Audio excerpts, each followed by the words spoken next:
This is onigiri, a very common traditional Japanese food. And when I say common, I mean you're gonna find onigiri everywhere and in all sorts of combinations. Some healthy and some not so much. I hope that's not a spam onigiri, but it could very well be. So today, I'm gonna share with you 3 healthy traditional onigiri recipes that you can easily make at home or find out on the go.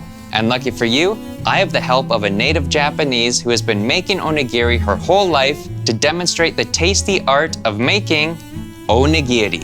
First, Umeboshi Onigiri. One of the fastest healthy onigiri recipe to make is Umeboshi Onigiri. This variation can be made with whatever style of umeboshi you like to combine the sour flavor of the plum with the sweetness of fresh rice, creating a refreshing and tasty onigiri that will awaken and prime your entire digestive system. To make umeboshi onigiri, first begin by cooking your rice and allowing it to cool on the counter long enough so that you can touch it without burning yourself. Next, wet your hands and rub in some sea salt to keep the rice from sticking to your hands and creating a big mess. Now, scoop a layer of rice into your hand and poke in an indent to place whatever version of umeboshi you like best into. At this stage, you can also remove the pit of the fruit or just leave it in to spit out later. Up to you. Once the umeboshi is loaded, add another scoop of rice on top to seal it off and begin forming the onigiri into the final triangular shape that Misuzu has demonstrated here. And to finalize any onigiri, it's always helpful to prepare a few strips of nori ahead of time to quickly wrap around as a clean grip for eating on the go later. Not only is this convenient, it's also delicious. Second, Sake Onigiri. Salmon onigiri is often called sake onigiri in Japan. This variety you will definitely want to try as the combination of the salty and creamy salmon mixed with the sweetness of the soft rice is absolutely fantastic. And not only is this salmon onigiri delicious, it's also loaded with plenty of healthy fats for the brain. To make salmon or sake onigiri, begin by sprinkling on some sea salt and rubbing it onto both sides of your salmon. Allow this to sit for about 10 to 15 minutes to remove excess moisture and enhance the flavor of the fish. After this time, wipe off the excess salt and moisture extracted from the fish and begin to heat a frying pan to a medium heat. Once the pan is heated, place your salmon on and sear each side before covering the pan and lowering the temperature to allow the salmon to cook all the way through.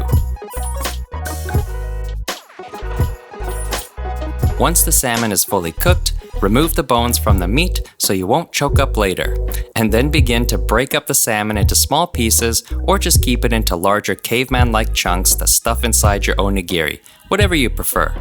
Now is also the perfect time to fry up the skin some more and also chop that up to add into the meat for more healthy fats and crispy flavor. And finally, just like the previous onigiri, prepare your hands, scoop on a layer of rice, and begin to add in as much salmon as you want before covering it up with another scoop on top to begin forming your delicious salmon onigiri. And yes, I highly recommend wrapping this one with nori for a crispy and complementary flavor to the salmon. Last one, Niku Miso Onigiri. This last healthy variation of onigiri called Niku Miso definitely takes the most effort to make. However, believe me when I say it is well worth it. Niku means meat in Japanese, and when you cook up any meat and mix it up with a rich, flavorful miso sauce, the resulting taste may just change your life. Yes, it really is that good.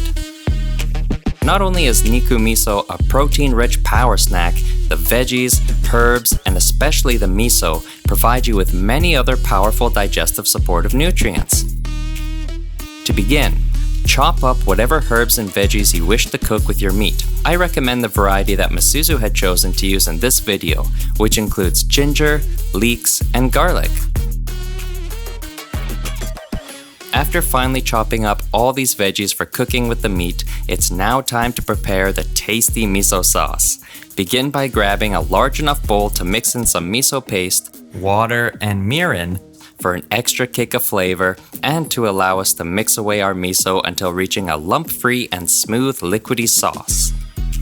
And now that all the ingredients are prepared, grab a frying pan, add some oil, and begin to cook your chopped veggies with your chosen meat to infuse the flavors together. Once the meat and veggies are all fully cooked, turn down the heat and add in the miso sauce created earlier and stir until fully mixed. Congratulations! You have just created one of the most truly magical flavor combinations you will taste in any onigiri. One important note when cooking with miso is that you don't want to cook the miso at a high temperature, as this will destroy much of the healthy bacteria within. Some varieties are more resistant than others, but in general, keep that temperature low and add it in after the other ingredients are cooked. ありがとうございました。 To learn more about onigiri and which one of these 3 healthy onigiri recipes may specifically benefit you, see the article linked in the description below, where we share more details on the benefits of these traditional Japanese ingredients. And make sure to like and subscribe so you won't miss the next video. Yeah! Yeah, you dropped your onigiri. This is onigiri, or what I like to call who has been making onigiri her whole life to demonstrate the tasty art of traditional Japanese ingredients. Hoot hoot. Oh, we gotta wait for 12 of those.